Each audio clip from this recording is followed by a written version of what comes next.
सह नो भुनक्तु सह वीर्यं करवावहै तेजस्विनावधीतमस्तु मा विद्विषावहै। ॐ शान्ति शान्ति शान्तिः। वन्दे देवमुमापतिं सुरगुरुं वन्दे जगत्कारणम् वन्दे पन्नगभूषणं मृगधरं वन्दे पशूनां पतिम् वन्दे सूर्यशशाङ्कवन्निनयनम् वन्दे मुकुन्दप्रियम् वन्दे भक्तजनाश्रयं च वरदम् वन्दे शिवं शङ्करम्।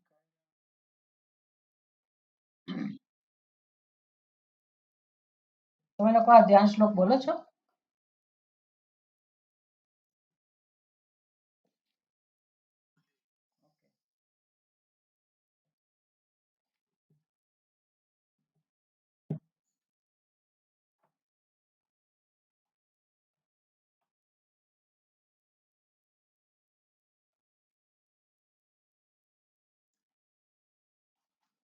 હવે આપણું અત્યંત પ્રસિદ્ધ એવું આપણે સ્તોત્ર એ પછીનું પ્રાર્થના પછીનું સ્તોત્ર છે દ્વાદશ જ્યોતિર્લિંગ સ્તોત્ર.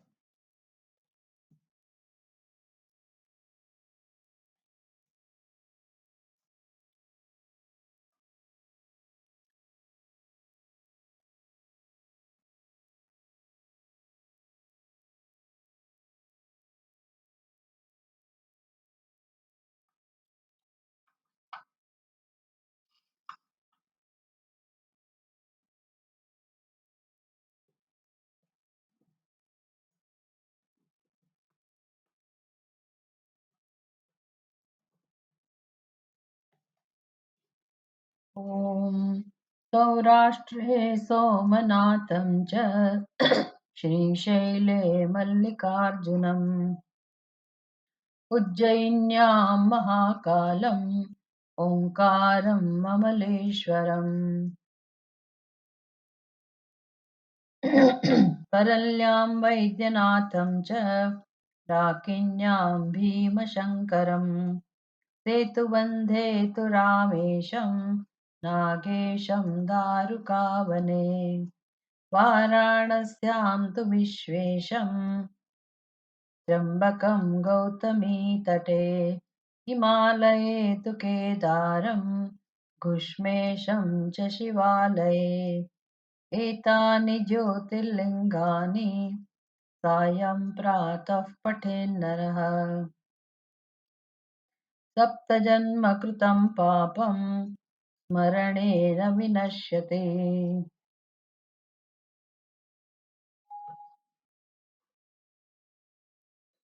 મોટા ભાગના લોકોને આ સ્તોત્ર મોઢે જ હોય છે. નિત્ય પાઠમાં લોકો આ સ્તોત્રને પસંદ કરતા હોય છે. પુરાણોની અંદર આનું ઘણું બધું મહત્વ છે. દ્વાદશ જ્યોતિર્લિંગ, દ્વાદશ એટલે 12, 12 જ્યોતિર્લિંગ.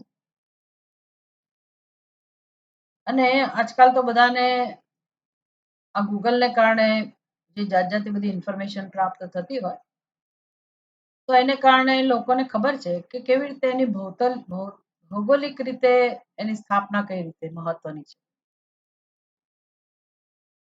એટલે કેવી રીતે અક્ષાંશ રેખાંશ ને ધ્યાનમાં રાખીને એક જ રેખામાં બધા શિવલિંગ આવી જતા હોય છે. એવી સુંદર રીતે એની ભૌગોલિક વ્યવસ્થા છે. એટલે એ સમયના ઋષિ મુનિઓ એનું જ્ઞાન આના ઉપરથી આપણને આપણે કલ્પી શકીએ કે કયા પ્રકારની એમની સૂઝબૂઝ હશે અને વિજ્ઞાનનું પણ આ પ્રકારનું જ્ઞાન હશે. કંઈક એની પાછળ કોઈ હેતુ હોવો જોઈએ. તો કયા 12 જ્યોતિર્લિંગ છે? સૌરાષ્ટ્રે સોમનાથમ ચ, સૌરાષ્ટ્રમાં સોમનાથ મહાદેવ, શ્રીશૈલે મલ્લિકાર્જુનમ, શ્રીશૈલ પર્વત ઉપર મલ્લિકાર્જુન નામનું જ્યોતિર્લિંગ છે. ઉજ્જૈન્યામ મહાકાલમ, ઉજ્જૈની ઉજ્જૈનની અંદર મહાકાલ ભગવાન.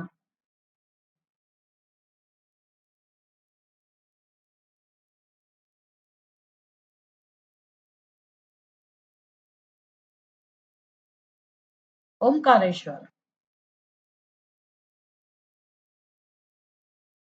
અથવા મમલેશ્વર આવું નામ છે. ઓમકારમ મમલેશ્વરમ.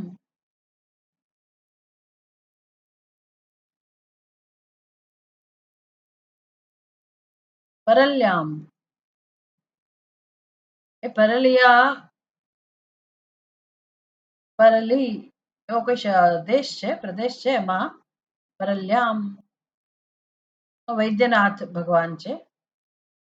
ડાકિન્યામ ભીમાશંકર મહારાષ્ટ્ર બાજુ.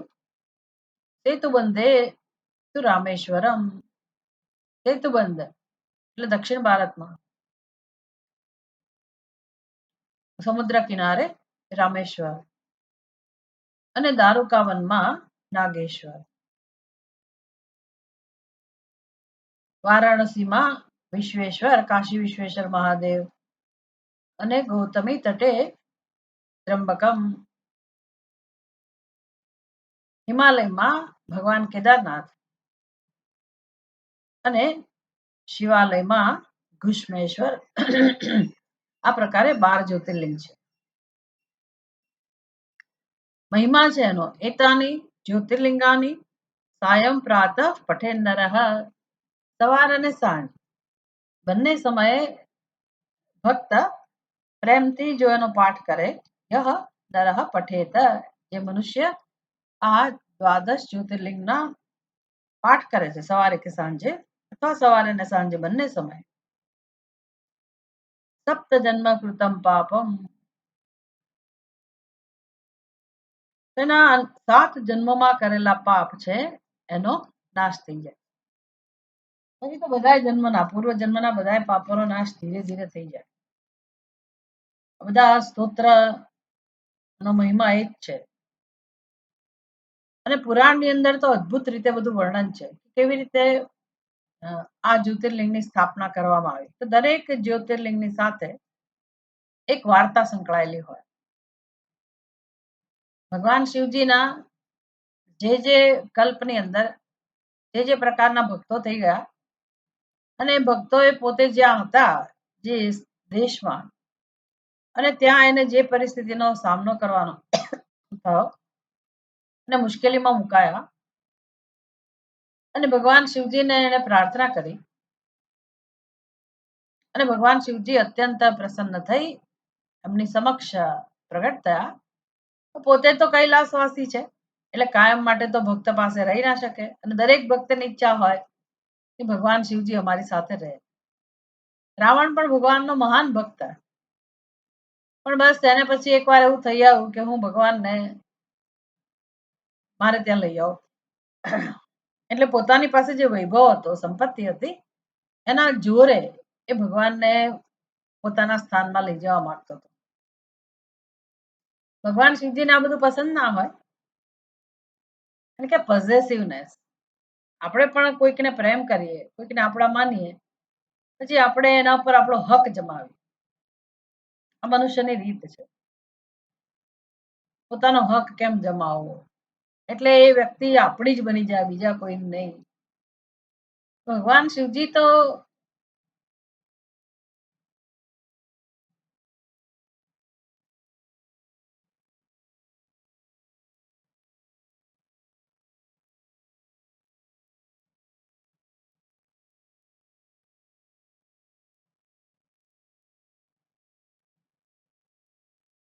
ભગવાન શિવજી તો એવા છે કે બધાને માટે સરખો ભાવ ધરાવનારા છે. સમજ સર્વેશુ ભૂતેશુ, એટલે ભગવાન કોઈના પ્રભાવમાં ના આવે. આપણી એવી ભક્તિ કરવાની રીત હોય, પણ ભગવાન પોતે પોતાની રીતે ભક્ત ઉપર પ્રસન્ન થતા હોય. અનુગ્રહ કરતા હોય એટલે કોઈના પ્રભાવમાં આવીને ભગવાન કશું ના કરે. હા, પ્રેમથી ભગવાન વશમાં આવી જાય કે ભક્તની ઈચ્છાને પૂરી કરે. અને ઘણા બધા ભક્તોની મોટે ભાગે બધા ભક્તોની ઈચ્છા એવી હોય છે કે ભગવાન અનુગ્રહ એમના પર હંમેશા વરસતો રહે અને ભગવાનનું સાનિધ્ય પ્રાપ્ત થાય. અને પછી ભગવાન પોતે પણ એવું કરવા માંગતા હોય કે તે ભક્ત ઉપર તો અનુગ્રહ કરે જ, પણ પછી એ ભક્તની સ્મૃતિમાં કહો અથવા તો એ ભક્તની જે ભક્તિ છે પોતાના માટેની એની સફળતા કહો અને જગતને એની પાસેથી પ્રેરણા મળે આ ભક્તો પાસેથી કે આવી કથામાંથી અને ભવિષ્યમાં પણ ભગવાનનો લાભ બધાને મળતો રહે એ હેતુથી ભગવાન પોતે કૈલાસમાં રહેતા હોય છતાં આવી બધી જગ્યાઓમાં ભગવાન પોતાનું દિવ્ય જ્યોતિર્લિંગ એની સ્થાપના કરે અને જેથી પછી કાળ પર્યંત અનાદિકાળથી જે ચાલ્યું આવ્યું છે એ પ્રમાણે અત્યાર સુધી પણ આપણે જોઈ શકીએ કે ભક્તો એનો લાભ લેતા હોય. એટલે શંકરાચાર્યજીએ પણ આ બધું જોઈને આખા દેશમાં પરિભ્રમણ કરીને લોકોને આનો મહિમા સમજાવેલો છે કે જેથી સમગ્ર દેશમાં એકાત્મતા જળવાઈ રહે, સંવાદિતા જળવાઈ રહે. એટલે એમણે ચારે ચાર જે ધામ છે બદ્રી, કેદાર, ગંગોત્રી, યમનોત્રી, એમાં પણ શંકરાચાર્યજીએ એવા પ્રકારે વ્યવસ્થા કરી કે દક્ષિણ ભારતના બ્રાહ્મણો ત્યાં ઉત્તર ભારતમાં ભગવાનની પૂજા કરતા હોય અને અહીંના બ્રાહ્મણો ત્યાં જતા હોય. આવી રીતે અને આદાન પ્રદાન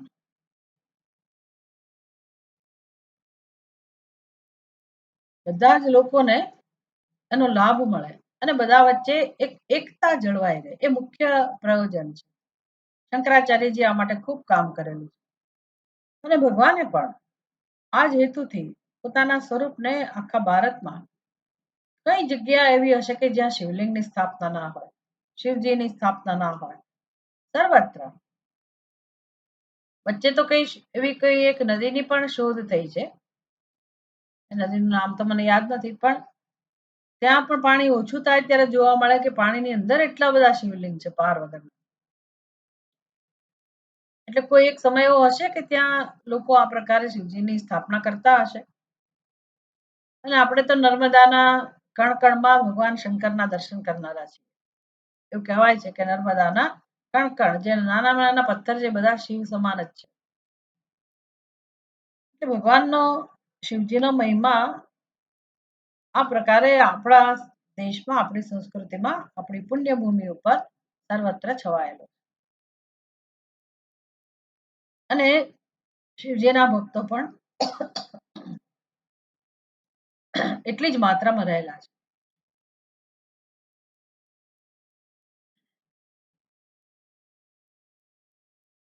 અને આજ સુધી એ કથાઓ તો કયા સમયની હશે ભગવાન જાણે.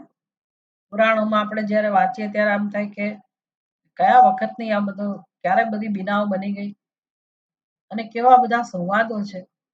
સૂતજીથી શરૂ કરીને પછી બધા મહર્ષિઓની સાથેના સંવાદ હોય અને દરેક ઋષિ મુનિઓને જાણવો હોય ભગવાન શિવજીનો મહિમા અને પછી એક શિવજીના બધા અવતારનું વર્ણન ચાલ્યા જ કરતું હોય. દરેક અવતાર એક પ્રયોજન પૂર્વક હોય. પરિત્રાણાય સાધુના વિનાશાય જ દુષ્કૃતામ. એટલે ભક્ત ભગવાનને પોતાની રક્ષા માટે યાદ કરતો હોય, બોલાવતો હોય, વિનવણી કરતો હોય અને અસુરો નું જોર વધતું ગયું હોય તો એમનો સંહાર કરવા માટે પછી ભગવાન શિવજી કે ભગવત તત્વ પોતે અમુક રૂપમાં અવતાર ધારણ કરે. કૃષ્ણ ભગવાન પણ અવતાર ધારણ કરે, રામચંદ્રજી પણ અવતાર ધારણ કરે, પણ એ એક જ તત્વના આ બધા અવતારો છે. અને ભગવાન શિવજી પોતે પણ શિવજીના રૂપમાં એટલે પોતે શિવ છે અને જુદા જુદા રૂપમાં અવતાર ધારણ કરે. રામજીનો અવતાર એ પણ એમનો જ અવતાર, કૃષ્ણનો અવતાર પણ એમનો જ અવતાર, દશાવતાર જે છે બધા અવતાર એમના જ છે, મૂળ તત્વના જ છે. પણ શિવ રૂપે પણ ભગવાન પ્રગટ થતા હોય અને પોતે પોતાની શક્તિથી તે સ્થળે ભગવાન શિવજીની સ્થાપના કરી દે, જ્યોતિર્લિંગની સ્થાપના કરે. અને એ ક્યાંથી શરૂઆત થઈ? પહેલું જ્યોતિર્લિંગ છે સૌરાષ્ટ્રે સોમનાથ. બહુ આનંદની વાત છે. સૌરાષ્ટ્રમાં પ્રથમ જ્યોતિર્લિંગ સોમનાથ મહાદેવની અંદર. એ તો જેને સોમનાથ મહાદેવનું આકર્ષણ હોય, એના મહિમાની ખબર હોય, એના પ્રભાવની ખબર હોય, ત્યાં વારંવાર જતા હોય, એ લોકોને ખબર હોય કે સોમનાથનું શું મહત્વ. એટલે કુદરત તો ત્યાં આગળ ભરપૂર માત્રામાં હોય જ. સમુદ્ર હોય, વૃક્ષો હોય, જંગલ હોય, કોઈ નદી કિનારો હોય, પર્વત હોય, દરેક જગ્યાએ રમણીય સ્થાનોમાં જ હંમેશા મંદિરની સ્થાપના હોય. નાનકડા ગામમાં પણ મંદિરની સ્થાપના કરે એટલે એ જગ્યાને એકદમ પવિત્ર અને સરસ રીતે એને શોધવામાં આવતી હોય. એ તો ઠીક છે, લોકોએ પોતાના રોજબરોજના વ્યવહાર માટે એક મંદિરની સ્થાપના કરી હોય, પણ મોટાભાગના જે ગામના મંદિરો હોય છે ગામડામાં, એ બધા મંદિરો હંમેશા ગામની બહાર હોય. શિવાલય નદી કિનારે હોય, વૃક્ષ નીચે હોય, પણ કુદરતી વાતાવરણમાં રમણીય સ્થળની અંદર એમની સ્થાપના હોય. ઊંચી ટેકરી ઉપર હોય, જેથી આપણે પહોંચવા માટે કંઈક શ્રમ કરવો પડે. સીધું ભગવાનના દર્શન થાય એવું ના હોય. અને ત્યાં ગયા પછી પણ આપણને એ શહેરનો કે ગામનો આખા ગામનું કે શહેરનું આપણને દર્શન થાય. એવી સરસ ઊંચાઈએ ભગવાન બિરાજમાન હોય. કાં તો તળેટીમાં, કોતરોમાં એવી જગ્યા હોય, ગુફાની અંદર હોય, સ્થિત હોય, અને આપણે એના દર્શન માટે જઈએ.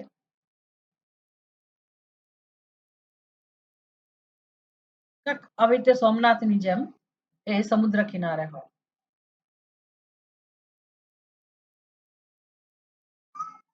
તો આ દ્વાદશ જ્યોતિર્લિંગ જે છે, 12 જ્યોતિર્લિંગ, એનો મહિમા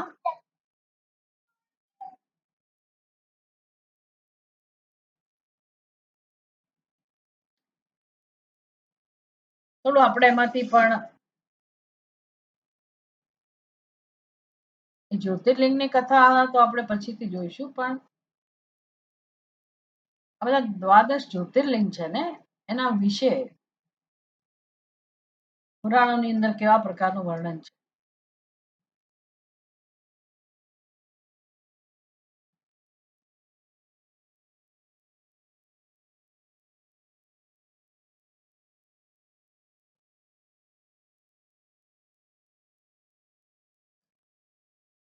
બધું વર્ણન છે એમાં, જ્યોતિર્લિંગના દર્શન ની પૂજા, બધાના મહિમાનું વર્ણન છે. જેવું છે એવું આપણે વાંચીશું.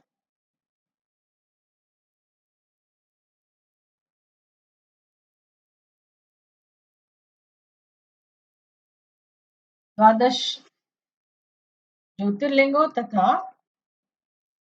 उनके उपलब्धि, उनके उपलिंगों का वर्णन एवं उनके दर्शन पूजन की महिमा, આવું કોટી રુદ્ર સંહિતા એની અંદર આ બધું વર્ણન છે.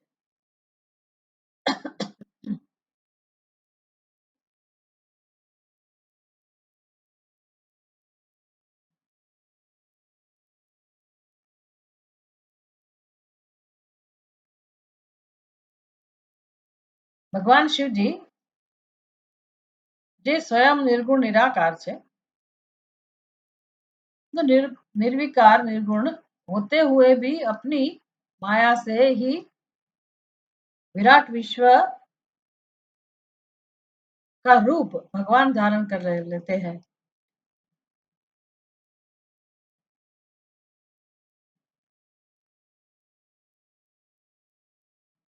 भगवान की कृपा से ही स्वर्ग और अपवर्ग, मोक्ष, उनकी कृपा के, उनके वैभव से ही बताए जाते हैं। तथा योगी जन जिन्हें सदा अपने हृदय में अद्वितीय आत्मज्ञानानंद स्वरूप में ही देखते हैं, उन तेजोमय भगवान शंकर को, जिनका आधा शरीर शैल राजकुमारी पार्वती उनसे सुशोभित है, और निरंतर ऐसे भगवान शिव जी को मेरा नमस्कार। और एक श्लोक ने अंदर कहेવામાં આવ્યું,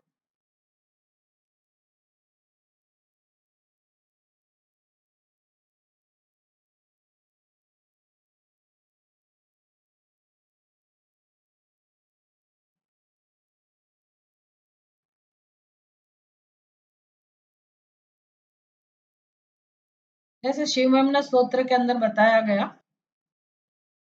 कि योगी जन भगवान शिव जी के दर्शन अपने हृदय में ध्यान मग्न होकर क्या करते हैं। ऐसे शिव जी की कृपा से ही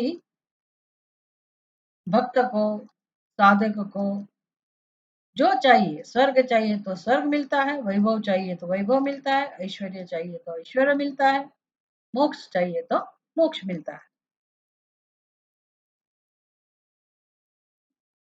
स्वयं निर्गुण निराकार है, किंतु भक्तों के ऊपर, भक्त जनों के ऊपर कृपा करने हेतु भगवान स्वयं ऐसे रूप धारण कर लेते हैं, अनेक रूप में प्रकट होते हैं। विश्व के रूप में तो प्रकट हुए ही है, विश्व के अंदर भी भगवान पोतानी लीला, उसका दर्शन हम लोग कर सके, उस हेतु से भगवान विशेष रूप भी धारण करते हैं।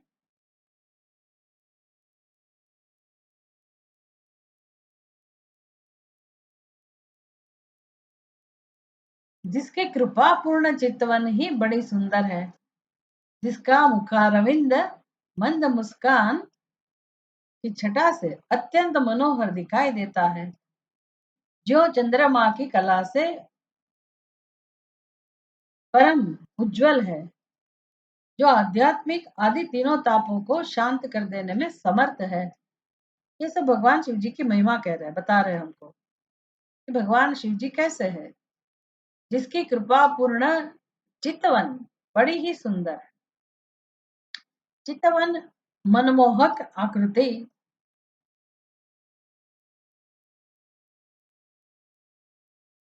जिसका चिंतन करने में ही अपना मन आनंदित हो उठता है, जिसका मुखारविंद मंद मुस्कान की छटा से अत्यंत मनोहर दिखाई देता है।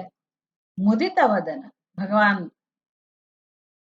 का रूप है, मुदित वदन, उनके मुस्कान हमेशा उनके चेहरे पे प्रकट होती रहती है, जिसका मुखारविंद मंद मुस्कान की छटा से अत्यंत मनोहर दिखाई देता है। कोई भी रूप में भगवान का विग्रह हो, यहाँ तो शिव जी की महिमा है, कृष्ण भगवान का विग्रह हो, रामचंद्र जी का विग्रह हो, जो भी विग्रह है, जो भी रूप है, सर्वदा भगवान के मुखारविंद पर हमेशा एक प्रसन्नता, एक मुस्कान छाई रहती है, अत्यंत मनोहर मुस्कान दिखाई देती है, जो चंद्रमा की कला से परम उज्जवल है। दिवि सूर्य सहस्रस्य भवेद युग पदुत्थिता, जैसे भगवत गीता में बताया गया कि कैसे उनका तेज कैसा है, चंद्रमा की कला से परम उज्जवल है। यहाँ इसलिए भगवान स्वयं तो तेजोमय है ही, पर भगवान शिव जी का जो वर्णन करते हैं, भगवान का, भगवान शिव जी का हम जो रूप देखते हैं, उसमें उसके मस्तक पे चंद्रमा विराजमान है। इसलिए यहाँ बताया गया कि जो चंद्रमा की कला से परम उज्जवल है, चंद्रमा की कला से उज्जवल है, वास्तविकता तो अलग है। भगवान की उज्ज्वलता के कारण, भगवान के तेजोमय रूप से ही चंद्रमा की उज्ज्वलता है, लेकिन भगवान ने चंद्रमा को एक पद दिया, उनकी महिमा बढ़ाई। अपने मस्तक पे चंद्रमा को धारण करके भगवान ने चंद्रमा को एक विशेष स्थान दिया है। इसलिए यह वर्णन करते हैं कि भगवान शिव जी चंद्रमा की कला से परम उज्जवल है, सुशोभित है। उज्जवल है मतलब भगवान शिव जी चंद्रमा की कला को धारण करके, अपने मस्तक के ऊपर चंद्रमा की कला को धारण करके भगवान शिव जी अत्यंत उज्जवल दिख रहे हैं, सुशोभित हो रहे हैं। चंद्रमा की शोभा है, भगवान शिव जी भी सुंदर दिखते हैं। जो आध्यात्मिक आदि तीनों तापों का शांत कर देने में समर्थ है, भगवान उसी का ही नाम है। आध्यात्मिक, आदिदेविक, आदिभौतिक, तीनों तापों को दूर करने का सामर्थ्य, तीनों तापों का शमन करने का सामर्थ्य जिसके अंदर है, ऐसे भगवान शिव जी जिनका स्वरूप सच्चिन्मय एवं परमानंद रूप से प्रकाशित होता है, वही तो भगवान का परम स्वरूप है, परम सत्य है। सच, चित, आनंद, मुख्य स्वरूप तो भगवान का वही है, वही समग्र व्यक्तित्व में प्रकाशित हो रहा है। ऐसे परमानंद रूप से प्रकाशित होते भगवान। तथा जो गिरी राज नंदिनी पार्वती के भुज पाश से आविष्टित है, भगवान महादेव सदा पार्वती के साथ विराजमान है। गिरिराज नंदिनी, गिरिराज हिमालय, गिरियों का राजा हिमालय, उनकी पुत्री नंदिनी माने पार्वती हमेशा भगवान की गोद में विराजमान है।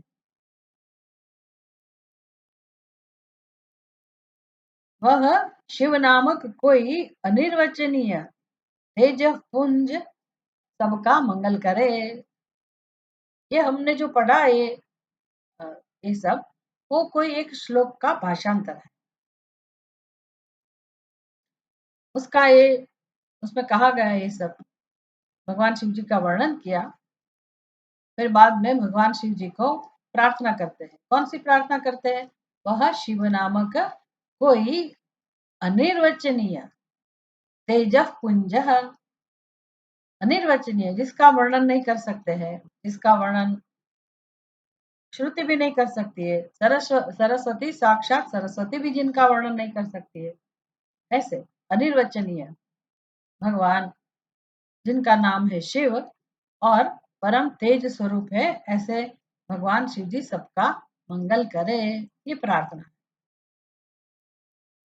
सर्वे भवन्तु सुखिनः, सर्वे सन्तु निरामयाः, सर्वे भद्राणि पश्यन्तु, माँ कश्चित् दुःख भाग् भवेत्। ऐसा कैसे हो सकता है? किसकी कृपा से हो सकता है? केवल भगवान शिव जी की कृपा से हो सकता है। इसलिए ऐसे भगवान को प्रार्थना करते हैं कि भगवान शिव जी सबका मंगल करें। अभी सूत जी और ऋषि के बीच में जो संवाद है उसका वर्णन करते हैं। शौनक ऋषि सूत जी को पूछ रहे हैं, आपने संपूर्ण लोगों के हित की कामना से नाना प्रकार के आख्यानों से युक्त जो शिव अवतार का महात्म्य बताया है वह बहुत ही उत्तम है। इसका मतलब है इसके आगे का जो पोर्शन है ग्रंथ का, उसमें भगवान शिव जी के विभिन्न अवतारों का वर्णन किया गया, सूत जी ने किया। इसलिए ऋषि मुनि कह रहे हैं सूत जी को कि हे सूत जी, आपने संपूर्ण लोगों के हित की कामना वाले, हित की कामना से नाना प्रकार के आख्यानों से, तो अनेक आख्यान, भिन्न भिन्न आख्यान इस ग्रंथ में होंगे। आख्यान माने कथा है। क्या प्रयोजन है उसका? लोकों का हित, परहिताय, लोगों के हित की कामना से। बस एक ही कामना है आपके मन में, सूत जी के मन में एक ही कामना है। ऋषि जानते हैं, ऋषि कहते हैं, हे सूत जी, आपके मन में एक ही कामना है कि दूसरों का हित कैसे हो, लोगों का हित किसमें हो। उस हित को ध्यान में रख के आपने अनेक प्रकार की कथाएं सुनाई। कथा में क्या था? शिव अवतार का महात्म्य बताया गया।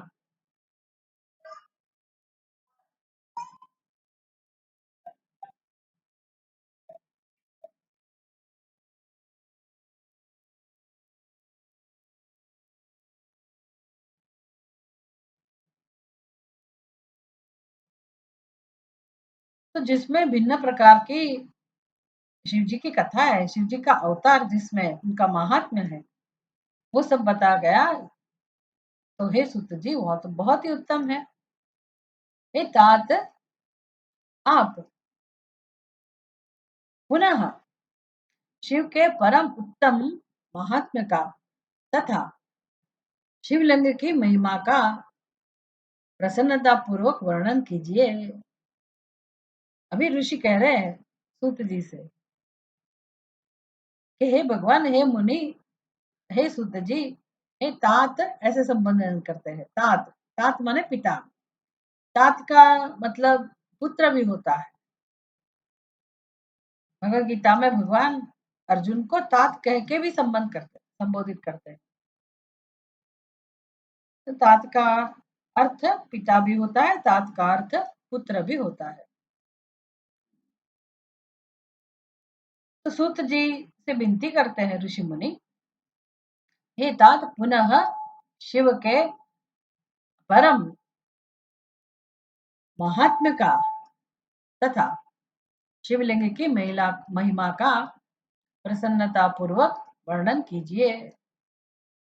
शिव जी के महात्म्य का और शिवलिंग की महिमा का प्रेम से वर्णन कीजिए। आप शिव भक्तों में श्रेष्ठ है। कैसे शैली है ना संवाद की। कथा करने के लिए कथावाचक को, वक्ता को कैसे प्रसन्न किया जाता है, विनम्रता से, प्रेम से और उनकी स्तुति करते हुए। तो ऋषि मुनि सूत जी की स्तुति भी करते हैं कि आप शिव भक्तों में श्रेष्ठ है। भक्त तो अनेक है, लेकिन वो सब भक्तों में शिव भक्त जितने भी है, हे सूत जी, आप उनमें श्रेष्ठ है। अतः धन्य है हे प्रभु, आपके मुखारविंद से निकले हुए भगवान शिव के सुरम्य यज्ञ रूपी अमृत का अपने कर्णपुटों द्वारा पान करके हम तृप्त नहीं हो रहे हैं। भूया कथा में तृप्ति नास्ति। जैसे अर्जुन भगवान को कह रहा है गीता में, अर्जुन कहते हैं भगवान, पुनः भूया कथाया, भगवान फिर से कहिए, श्रवण में तृप्ति नास्ति, मुझे श्रवण करने से तृप्ति नहीं हो रही है।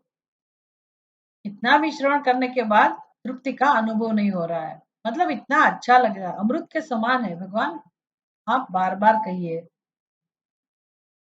ऐसे ही तो होना चाहिए भगवान के बारे में,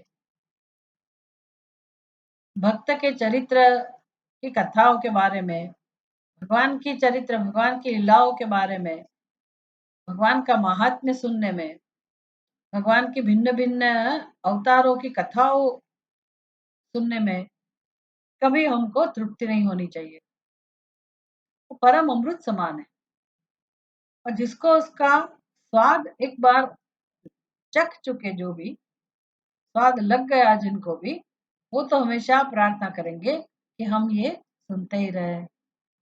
इसलिए ऋषि मुनि कह रहे हैं, आपके मुखारविंद से निकले हुए भगवान शिव के सुरम्य यज्ञ रूपी अमृत का तो अत्यंत रमणीय, सुरम्य, सुष्ठु, रम्य, अत्यंत रम्य, रमणीय, जिनको सुनकर मन को रमण करने का लाभ मिलता है। मन उसी में रमण करता है। मन को रमण करने के लिए एक क्षेत्र मिल जाता है। मन उसमें रमण करता रहता है। ऐसे सुरम्य यज्ञ, शिव के सुरम्य यज्ञ रूपी अमृत, तो ये कथाएं जो सुनते हैं उनको यज्ञ का फल मिलता है। यज्ञ रूपी अमृत का पान करने को मिलता है। कैसे पान करते हैं? मुख से तो नहीं करते हैं, कोई पात्र में अमृत तो नहीं भरा है, लेकिन सुनने में जो अमृत जैसा है। हम जो भी आहार ग्रहण करते हैं, केवल मुख से आहार ग्रहण करते हैं, उसी का नाम ग्रहण नहीं है, आहार ग्रहण नहीं है। आंखों से जो भी हम देखते हैं, आंखों से जो भी रूप का दर्शन हम करते हैं, वो दर्शन तभी कहलाता है जब वो मंगलकारी हो।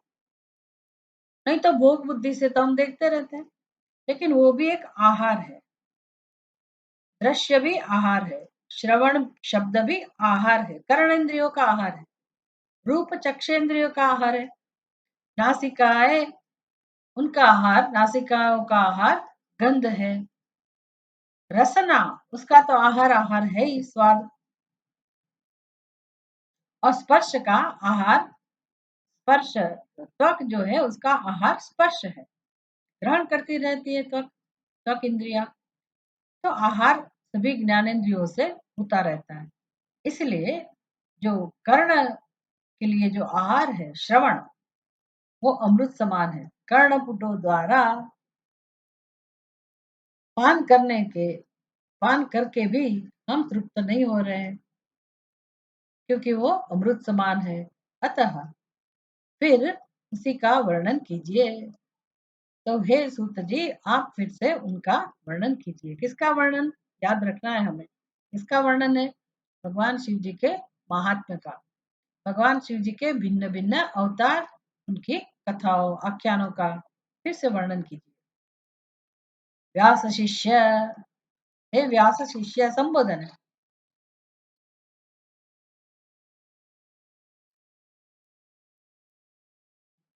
पुत्र भी है, शिष्य भी है, इसलिए संबोधन किया व्यास शिष्य। हे व्यास शिष्य,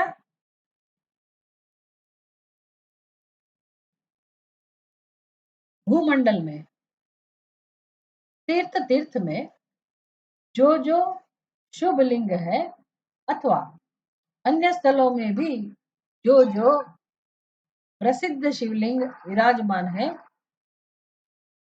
वश परमेश्वर शिव के उन सभी दिव्य लिंगों का समस्त लोगों के हित की इच्छा से आप वर्णन कीजिए। तो पृथ्वी पर जहां जहां भी शिवलिंग है, तो कभी हमने सुना नहीं है कि अमेरिका में कोई शिवलिंग है, जापान में कोई शिवलिंग है। ऐसे बाहर तो होगा, कोई जगह पे कोई टापू है उधर है, इंडोनेशिया में हो सकता है, मक्का मदीना में भी ऐसा कह रहे हैं कि कोई है शिवलिंग, वास्तव में उधर शिवलिंग ही है मेन तो। पर ज्यादा करके भारत भूमि, भूमंडल में, मतलब भारत भूमि में तीर्थ तीर्थ में जो जो शुभ लिंग है, सभी तो शुभ ही है सभी लिंग, लेकिन ये ज्योतिर्लिंग है वो अत्यंत शुभ है, क्योंकि भगवान ने अपने स्वयं उनकी स्थापना की।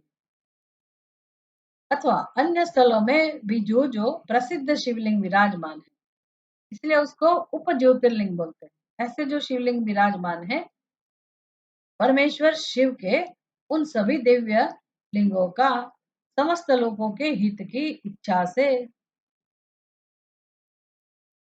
सब लोगों का हित, मनुष्य का हित जिसमें है,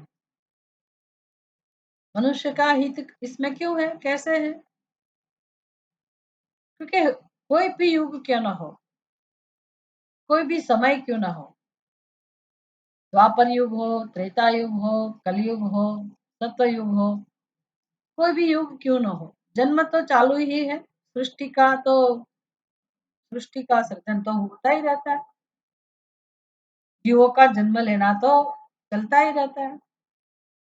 तो जब मनुष्य का जन्म मिलता है, तभी जीव को अपने दुख, अपना शोक, विषाद जब वो सहन नहीं कर पाता है, तो उससे मुक्ति पाने के लिए भगवान की याद आती है, भगवान की शरण ग्रहण करने को मन होता है। और हमारी संस्कृति में तो मात्र दुख के समय में ही भगवान का आश्रय लेने को नहीं कहा गया। हमारी संस्कृति में तो ये पहले से ही है, ऐसा नियम, व्यवस्था है। जैसे अभी श्रावण महीना चल रहा है, कोई विषाद ना है, ना हो, शोक ना हो, तब भी छोटी छोटी कन्याएं भी भगवान शिव जी की आराधना करती है, माताएं भी भगवान शिव जी की आराधना करती है। जिसको जो भी चाहिए, कोई लोग केवल भक्ति मात्र से, भाव से, प्रेम से भगवान शिव जी का स्मरण करते हैं, उनका अनुष्ठान रखते हैं।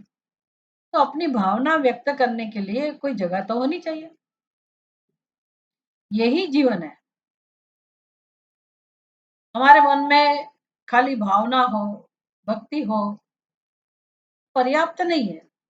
हम सोचते रहते हैं कि हम भक्त हैं, हमें भी शिव जी पसंद है, मैं भी शिव जी को प्रेम करता हूँ, शिव जी मेरे इष्ट देवता है। वो खाली बोलते रहने का है, सोचते रहने का है, ऐसा नहीं है। जो प्रेम है हमेशा, वो प्रेम उनकी अभिव्यक्ति होनी चाहिए। जब तक अभिव्यक्ति नहीं होती है, तब तक हमको संतुष्टि नहीं होती।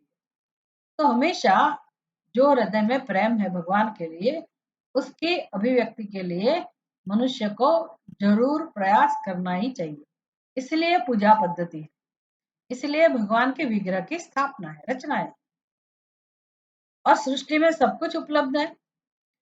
इसलिए भगवान गीता में कहते हैं पत्रम पुष्पम फलम तोयम यो में भक्त्या प्रयच्छति। ये तो उपलब्ध है सबके लिए। पत्र भी है, कोई भी पत्र ले लो। एक श्रावण मास के अंदर एक व्रत आता है, सौराष्ट्र में ज्यादा करके मैंने देखा है। कन्या है और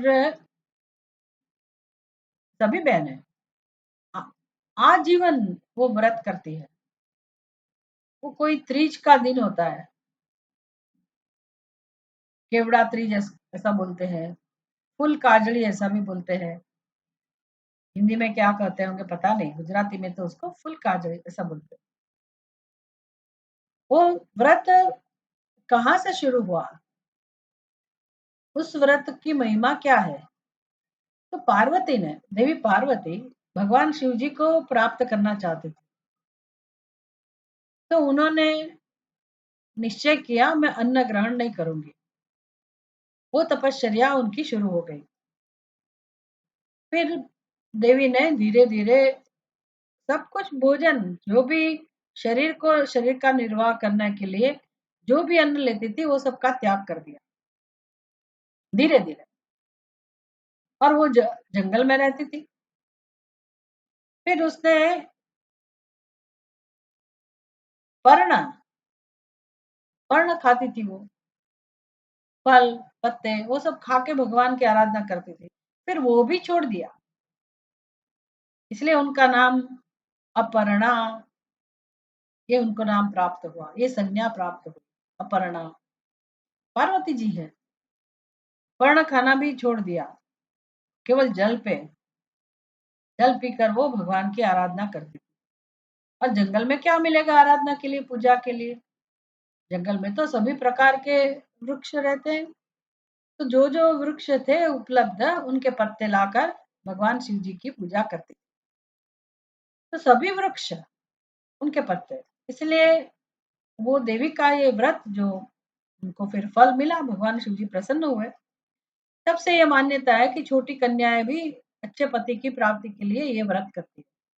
और जिनका जिनका ये जिनकी इच्छा वो पूर्ण हो गई, मतलब शादी हो गई बाद में भी वो वो व्रत चालू रखती है, आजीवन वो व्रत करती रहती है। तो व्रत का महिमा क्या है, उस दिन क्या महिमा है उसका? तो जो भी फूल मिलते हैं जिस प्रकार के, सभी फूल, सभी पत्ते, और शिवलिंग भी, ये मिट्टी में से बना पार्थिव शिवलिंग वो बनाते हैं और उसकी पूजा करते हैं। सभी पत्ते चढ़ते हैं, नहीं तो भगवान शिव जी को बिल्व पत्र ही हम चढ़ाते हैं। पर ये दिन के लिए कोई भी वृक्ष का कोई भी पत्ता है तो वो चढ़ाते हैं। तो माता पार्वती ने ये अ, अपने आचरण के द्वारा लोगों को ये संदेश दिया। तो अभी भी लोग इसका अनुसरण करते रहते हैं। तो जितने भी शिवलिंग है उसके पीछे कोई ना कोई कथा अवश्य है, और उसका प्रयोजन एक ही है कि सभी युग में सभी मनुष्य, पुरुष स्त्री बालक बूढ़े बच्चे, सब कोई ये भगवान शिव जी का अर्चन पूजन करके, उनकी आराधना करके अपना कल्याण कर सके। उसके लिए ये व्यवस्था है।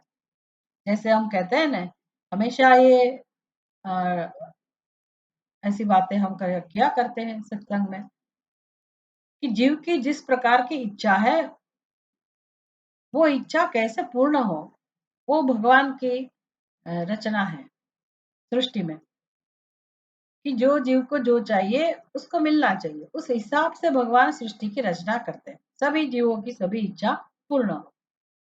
तो जब जीव की इच्छा भगवत प्राप्ति की होती है, उसके मन में जिज्ञासा प्रकट होती है, तो उसके लिए क्या व्यवस्था की है भगवान ने? सभी शास्त्रों का प्रागट्य, श्रुति तनुम, ऐसा वर्णन आया ना, भगवान वेद के रूप में प्रकट हुए। तो श्रुति मतलब ये वेद, और उसमें खास करके उपनिषद, ये सब व्यवस्था है। और बाद में उस उपनिषद को समझाने वाले सभी ऋषि मुनि, मंत्र दृष्टा ऋषि मुनि, फिर उनको समझाने के लिए सारी परंपरा, सदाशिव समारंभाम शंकराचार्य मध्यमा अस्मदाचार्य पर्यंताम, समग्र परंपरा उसकी रचना की, केवल लोक हित के लिए। तो ज्ञान से कैसे जीव अपने परम स्वरूप को प्राप्त करके मोक्ष प्राप्त करे। लेकिन जो मनुष्य मोक्ष के लिए अभी तैयार नहीं हुए और अपने जीवन में वो मंगल चाहते हैं, सुख शांति चाहते हैं, उसके लिए क्या व्यवस्था? तो ये जो पुराणों के अंदर जो भी कथाएं हैं, और अपने भूमंडल में जितने भी ऐसे मंदिर है, भगवान की स्थापनाएं हैं, वो शक्तिपीठ हो या भगवान शिव जी की स्थापना हो या रामचंद्र जी के मंदिर हो, कृष्ण भगवान के मंदिर हो, ये सब उसके लिए ही है। इसका प्रयोजन यही है कि सब लोग भगवान की शरण ग्रहण कर सके और उनका कल्याण कर सके। तो इस प्रयोजन को याद दिलाते हुए ऋषि सूत जी को कहते हैं कि हे मुनि, हे सूत जी, आप वर्णन कीजिए, शिव जी के अवतारों का वर्णन कीजिए। अभी सूत जी कह रहे हैं। सूत जी बोले, सूत जी ने कहा, महर्षियों, संपूर्ण तीर्थ लिंगमय है, सब कुछ लिंग में ही प्रतिष्ठित। भगवान ने क्यों ऐसा आकार पसंद किया? क्योंकि कोई भी आकार जब प्रकट होता है तो उसमें फिर दूसरे आकार का समावेश नहीं होता है। लेकिन ये जो लिंग है, ब्रह्मांड जैसे बोलते हैं, ब्रह्म भी एक अंड है। नारायण परो व्यक्ता अंडम अव्यक्त संभवम, एक अंड प्रकट हुआ जिसको ब्रह्मांड बोलते हैं। उसमें से फिर जगत की उत्पत्ति हुई, जगत अभिव्यक्त हुआ। तो अंड के अंदर सभी प्रकार के जीवों की जन्म की संभावना है, सभी प्रकार के आकार की, रूप की संभावनाएं हैं। जो भी रूप प्रकट होना है, हो सकता है, वो उसी के अंदर आविर्भूत है, अंड के अंदर समाया हुआ है।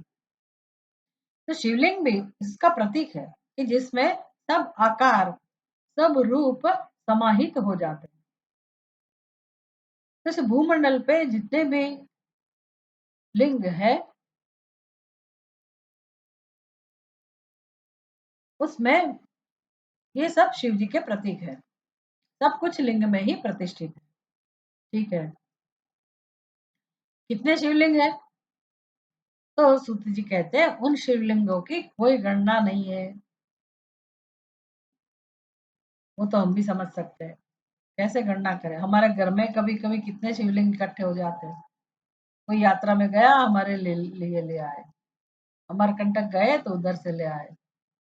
कोई ज्योतिर्लिंग के दर्शन करने के लिए गए तो हम ले आए या दूसरे लोग हमारे लिए ले आए। और हमारी पूजा के लिए, व्यक्तिगत पूजा के लिए आपने एक शिवलिंग रखा हो, सामूहिक पूजा के लिए घर के सभी लोगों के लिए जो पूजा गृह में रखते हैं वो एक शिवलिंग हो सकता है। ये शिवलिंग रहे हमारे घर में ही है, अगणित है, उसकी कोई गणना नहीं है। तथापि मैं उनका किंचित वर्णन करता हूँ। सूत जी कहते हैं जो कोई भी दृश्य देखा जाता है तथा जिसका वर्णन एवं स्मरण किया जाता है, यह सब भगवान शिव का ही रूप है। ये सब ज्ञान की बात करके कथाओं का वर्णन करते हैं, ये जरूरी है। और वो खुद ज्ञानी है सूत जी, ऐसा नहीं है कि उनको सोमनाथ में ही भगवान शिव जी का दर्शन होता है, ऐसा नहीं, वो ज्ञानी है। इसलिए वो कह रहे हैं कि जो भी दृश्य देखा जाता है, जिसका भी हमें दर्शन होता है, अभी जो भी है दृश्य तथा जिसका वर्णन एवं स्मरण किया जाता है, जिसका भी आप स्मरण करो, वर्णन करो, तथा जिसका वह सब भगवान शिव का ही रूप है। जिसका वर्णन किया जाता है, अनुभव किया जाता है, जिसको देखा जाता है, जो दृश्य के रूप में है, जिनका आप स्मरण कर सकते हो, जिनका वर्णन कर सकते हैं, वह सब शिव का ही रूप है। मतलब जगत में जिसका भी अनुभव होता है वो सब शिव ही है। सर्वम खलविदम ब्रह्म, ये तो है, ये तो परम सत्य है ही है। वह सब भगवान शिव का ही रूप है। कोई भी वस्तु शिव के स्वरूप से भिन्न नहीं है। आपो दृष्टिमा तेज अनोखू, सर्व सृष्टि ने शिव रूपे देखो। सब जगह शिव ही है। दृष्टि चाहिए हमारे हमारे पास, वो बुद्धि, आंखों की दृष्टि नहीं, अपने अपनी समझ ऐसी हो विशेष। मतलब सत्य के अनुरूप, तथ्य के अनुरूप हमारी समझ हो, क्योंकि सत्य यही है, कोई भी वस्तु शिव के स्वरूप से भिन्न नहीं है।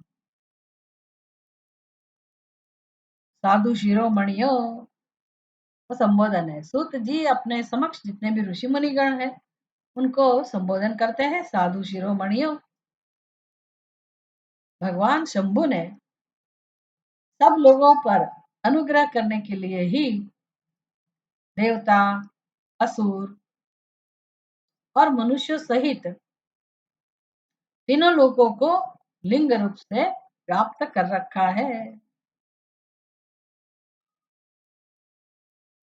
सही बात है। भगवान शंभु ने, भगवान शिव जी ने, शिव जी जानते हैं कि पाताल लोक में, मनुष्य लोक में, स्वर्ग लोक में जो भी जीवात्मा है, कभी ना कभी उनको मेरे दर्शन की इच्छा हो सकती है। तो पहले से ही अपना स्वरूप सब जगह भगवान ने स्थापित कर रखा है। भगवान शंभु ने सब लोगों पर अनुग्रह करने के लिए, कौन लोग है वो? देवता, असुर और मनुष्य। देवता माने स्वर्ग लोक, असुर माने पाताल लोक, और हम लोग पृथ्वी लोक वाले मनुष्य। तीनों लोकों को, तीनों लोकों में लिंग की स्थापना की है भगवान शिव जी ने स्वयं। तीनों लोकों को लिंग रूप से व्याप्त कर रखा है।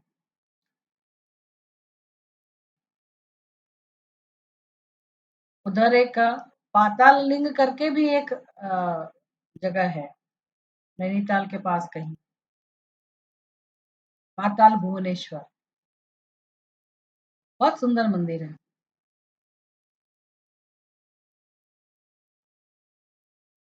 हम तो गए नहीं पाताल लोक में, हम तो स्वर्ग में भी नहीं गए, लेकिन जो कथाएं आती है पुराणों के अंदर ऐसा वर्णन है, तो हम समझ सकते हैं कि बात तो सही है।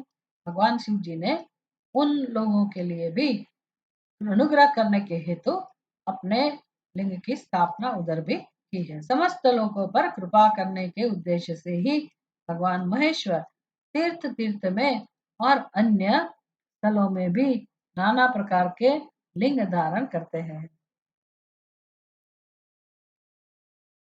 तीर्थ तीर्थ में, सभी तीर्थ में, अन्य स्थलों में भी अनेक प्रकार के लिंग भगवान धारण करते हैं। जहां जहां जब जब भक्तों ने भक्ति पूर्वक भगवान शंभु का स्मरण किया, तहां तहां तब तब अवतार लेकर कार्य करके वे स्थित हो गए। यही सब कथा हमें सुनने को मिलेगी। सूत जी सुनाएंगे आगे। जहां जहां जब जब भक्तों ने, जहां जहां मतलब स्थल, कोई भी स्थल पे, और कोई भी काल, जब जब मतलब कोई भी काल, वो त्रेता युग हो, द्वापर युग हो, सतयुग हो, सभी कालों में भक्त तो है ही, और दुष्कृति लोग भी है, क्रूर लोग भी हैं और भक्त भी है। भक्त को जब जब भगवान की सहाय की आवश्यकता रहती है, तो वो भगवान को हमेशा प्रार्थना करते हैं। तो जहां जहां जब जब भक्तों ने भक्ति पूर्वक भगवान शंभु का स्मरण किया, इसका मतलब ये है कि इस समय भी, ये कथाओं में तो है वर्णन कि फला फला भक्त ने भगवान की आराधना की, भगवान प्रसन्न हुए और फिर अपना कार्य सिद्ध करके उधर लिंगेश्वर ज्योतिर्लिंग की स्थापना की। ठीक है, लेकिन आज भी वह सुविधा प्राप्त है हमारे जीवन में भी। आवश्यकता नहीं है, जरूरी नहीं है कि हमारे जीवन में दुख हो तभी हम प्रार्थना करें। प्रेम से भी भगवान को प्रार्थना हो सकती है ना। प्रेम करना हमारा स्वभाव है, प्रेम के बिना कोई रह नहीं सकता है, पर मनुष्य को प्रेम का पात्र नहीं मिलता है। किससे प्रेम करे, कितना प्रेम करे। अनंत प्रेम हमारा स्वभाव है, इसलिए पात्र तो कोई मिलेगा ही नहीं। तो वह पात्र कौन है? भगवान शिव, परमात्मा ही एक प्रेम का पात्र है। तभी हमको तृप्ति होती है, इसलिए भगवान को प्रेम से भी उसकी भक्ति की जाती है, प्रार्थना की जाती है। तो भगवान तब भी प्रकट होते हैं, आज भी प्रकट हो सकते हैं। हम जब भी यात्रा में जाते हैं, अमरकंटक गए हैं,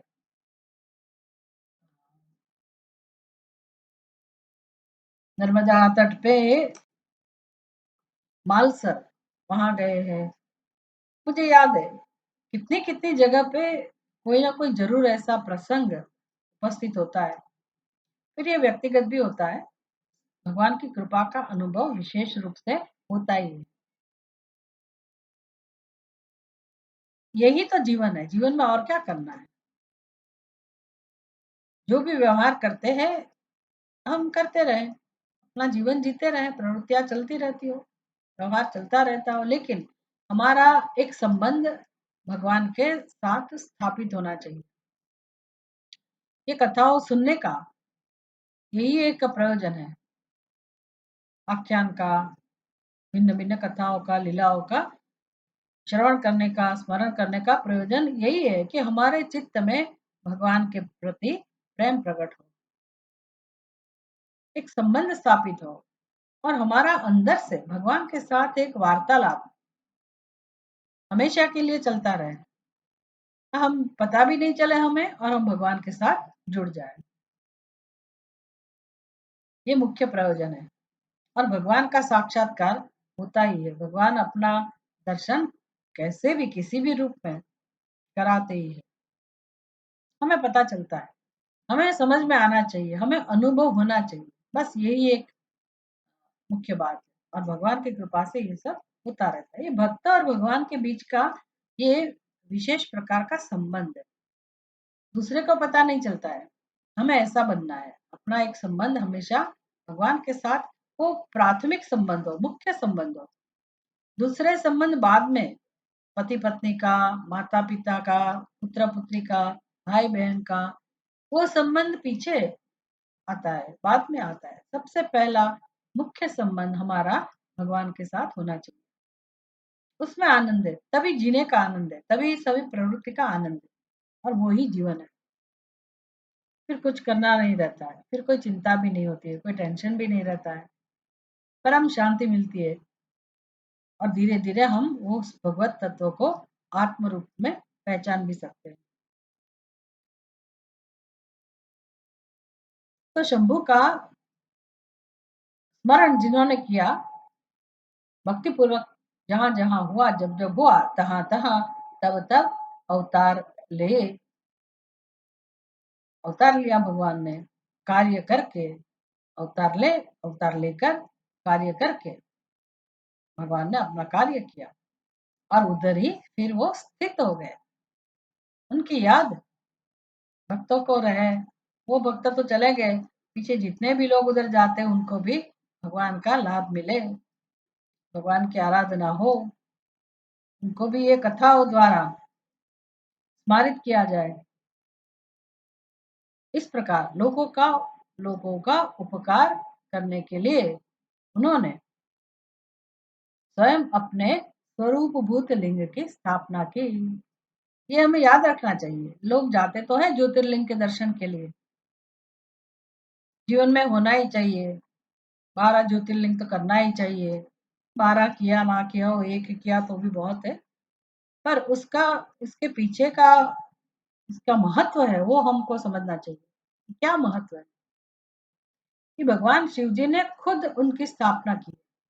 प्रयोजन एक ही है, लोगों के ऊपर उपकार करना।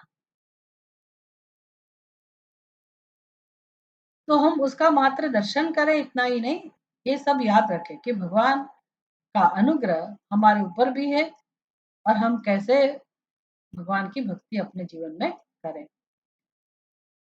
तो भगवान ने स्वयं अपने स्वरूपभूत लिंग की कल्पना की। भगवान ने सोचा कि मैं कैसे यहाँ स्थित हूँ, हमेशा के लिए किस रूप में मैं यहाँ स्थित हो जाऊं। खुद तो कैलाश में रहते हैं, अपना एक विशेष रूप है, लेकिन सब जगह वो कैसे रह सकते, इसलिए भगवान ने अपने एक दिव्य रूप की कल्पना की, वो है शिवलिंग। उस लिंग की पूजा करके शिव भक्त मनुष्य अवश्य सिद्धि प्राप्त कर लेता है। ये तो अनुभव का विषय है। हे ब्राह्मणों, भूमंडल में जो लिंग है उनकी गणना नहीं हो सकती, तथापि मैं प्रधान प्रधान शिवलिंगों का परिचय देता हूँ। तो अब सूत जी सभी शिवलिंग की गणना तो नहीं कर सकते, कह रहे हैं कि प्रधान प्रधान मुख्य मुख्य जो शिवलिंग है उनका मैं परिचय दूंगा। हे मुनि श्रेष्ठ शौनक। तो ये संवाद है सूत जी और शौनक मुनि के बीच में। तो सूत जी कहते हैं, हे मुनि श्रेष्ठ शौनक, इस भूतल पर जो मुख्य मुख्य ज्योतिर्लिंग है उनका आज मैं वर्णन करता हूँ। उनका नाम सुनने मात्र से पाप दूर हो जाता है। वाह। सूत जी कह रहे हैं कि हे मुनि, मैं उनका वर्णन शुरू करूंगा, ये ज्योतिर्लिंगों का, जिनके नाम सुनने से ही पाप दूर हो जाता है, श्रवण मात्र से। इसलिए हम पाठ करते हैं।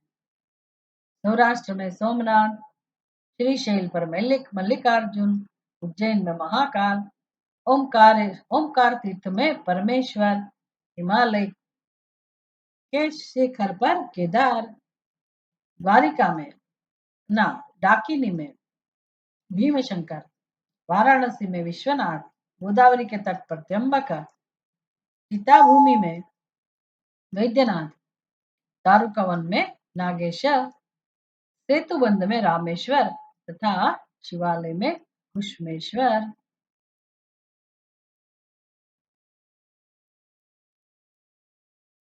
उनका स्मरण करें, जो प्रतिदिन प्रातः काल उठकर इन 12 नामों का पाठ करता है, वह सब पापों से मुक्त हो संपूर्ण सिद्धियों का फल प्राप्त कर ले। यानी फलश्रुति।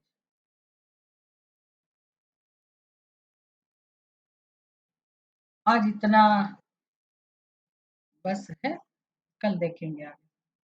ओम पूर्णमदः पूर्णमिदं पूर्णात् पूर्णमुदच्यते पूर्णस्य पूर्णमादाय पूर्णमेवावशिष्यते। ओम शांति शांति शांति। हरिः ओम। श्री गुरुभ्यो नमः। हरिः ओम।